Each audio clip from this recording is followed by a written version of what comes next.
আজি গুৰু পূৰ্ণিমাৰ দিনা এই সময়ত আমি আমাৰ গুৰুসকলক শ্ৰদ্ধা নিবেদনৰ সময়। কিন্তু দুৰ্ভাগ্যৰ বিষয়, যোৰহাট বিজ্ঞান আৰু প্ৰযুক্তিবিদ্যা প্ৰতিষ্ঠানৰ এগৰাকী শিক্ষাগুৰুৰ বিৰুদ্ধে অভিযোগ লৈ আমি পুনৰ বিদ্যালয়খনলৈ বা মহাবিদ্যালয়খনলৈ বা কাৰিকৰী শিক্ষা প্ৰতিষ্ঠানলৈ আহিবলগীয়া হ'ল। এইটো আমাৰ কাৰণে দুৰ্ভাগ্যজনক বিষয়। এতিয়া কথাটো হ'ল, আমি সকলোৱে জানে এই বিজ্ঞান আৰু প্ৰযুক্তিবিদ্যা প্ৰতিষ্ঠানৰ কোনো কাৰণে অনুপযোগী ব্যক্তি নহয়। তেখেতে বেংগলী ভাষী ব্যক্তি। তেখেতে ভুৱা নথি পত্ৰ কাৰ্বি আংলং জিলা আয়ুক্ত কাৰ্যালয়ত জমা দি ২ নম্বৰ পন্থাত তেখেতে অনুসূচিত জাতিৰ নামত জাতিগত প্ৰমাণপত্ৰ সংগ্ৰহ কৰি যোৱা ২০১৪ চনৰ পৰা চাকৰি কৰি আছে।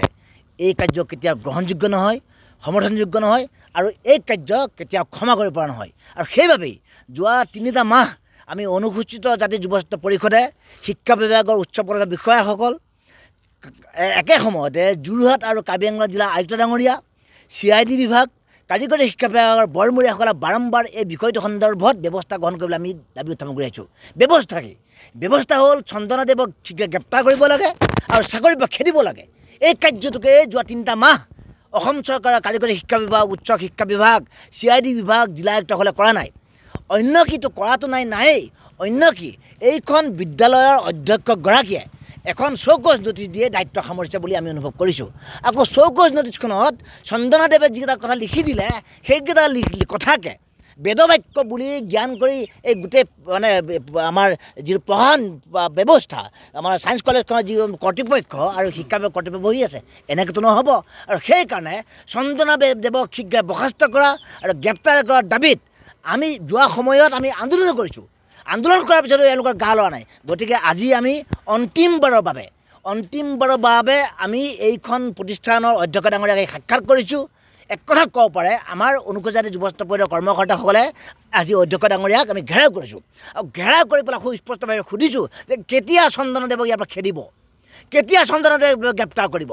তেতিয়া কথাটো হ'ল যে অধ্যক্ষ ডাঙৰীয়াই আমাক কৈছে, সৌহাৰ্দ্যপূৰ্ণভাৱে আলোচনা কৰি কৈছে গোটেই বিষয়টো তেওঁলোকে কৰ্তৃপক্ষক জনাইছে। কৰ্তৃপক্ষই যেনেকৈ নিৰ্দেশনা দিব তেওঁলোকে কাৰ্যকৰী কৰিব। এই কৰ্তৃপক্ষৰ নিৰ্দেশনা দিব, বিদ্যালয়ে কাৰ্যকৰী কৰিব, এনেকৈ আমি ৰখি থাকিম নেকি? গতিকে চন্দনাদেৱক এই গ্ৰীষ্মকালীন বন্ধ শেষ হোৱাৰ পিছত যেতিয়াই বিদ্যালয়লৈ আহিব, তেতিয়াই আমি চন্দনাদেৱক কাৰ্যৰ পৰা কিন্তু আমি বাধা দিম। অনুসূচিত জাতি যুৱ পৰিষদে একটা সিদ্ধান্ত দি দিছোঁ যে চন্দনাদেৱ কোনো কাৰণতে এই বিজ্ঞান আৰু প্ৰযুক্তিবিদ্যা প্ৰতিষ্ঠানৰ চৌহদত ভৰি দিব নোৱাৰিব। ক্ষমা নাই, কোনো ধৰণৰ ক্ষমা কৰা নহ'ব।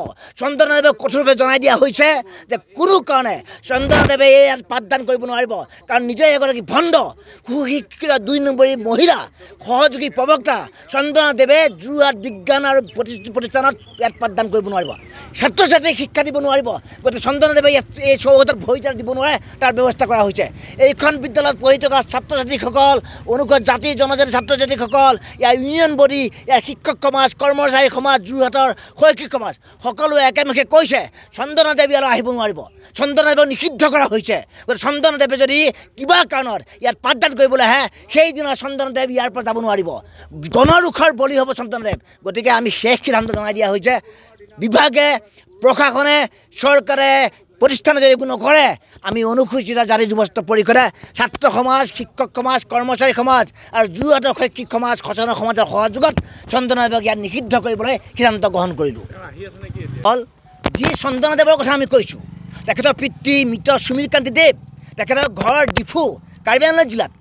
তেখেতৰ সম্পৰ্কত কাৰ্বি আংলং জিলা আয়ুক্ত ডাঙৰীয়াই কৈছে, যোৱা 10 এপ্ৰিল তাৰিখৰ দিনা কৈছে যে Chandanadev does not belongs to scheduled কাষ্টৰ কমিউনিটি। এখন জিলা আয়ুক্ত ডাঙৰীয়াই যেতিয়া ঘোষণা কৰিছে চন্দনাদেৱ কোনো কাৰণতে অনুসূচিত জাতিৰ অন্তৰ্ভুক্ত ব্যক্তি নহয় বা এই সম্প্ৰদায়ৰ ব্যক্তি নহয়, ইয়াৰ পিছত আৰু মই ভাবোঁ যে চন্দনাদেৱক গ্ৰেপ্তাৰ কৰিব লাগে। অন্য কি স্বাধীন ভাৰতত যেতিয়া 1951 চনত প্ৰথমবাৰৰ বাবে অসমত নাগৰিক পঞ্জী উন্নীতকৰণ হৈছিলে, এই নাগৰিক পঞ্জীত চন্দনাদেৱৰ পূৰ্বপুৰুষসকলৰ ইয়াত কোনো ধৰণৰ নাম সন্নিৱিষ্ট হোৱা নাই। ইয়াৰ NRC তথ্য। কাৰণ 1951 চনত যেতিয়া NRC হৈছিলে, তাত এজন মানুহৰ ধৰ্ম হিন্দু নে মুছলিম নে খ্ৰীষ্টান নে জৈন, তাৰ লগতে অনুসূচিত জাতি নে জনজাতি নে OBC বা কি হয়, এই জাতি স্পষ্টভাৱে ইয়াত সন্নিৱিষ্ট আছে। কিন্তু চন্দনাদেৱৰ পূৰ্বপুৰুষসকলৰ কোনো ধৰণৰ তাত তথ্য নাই।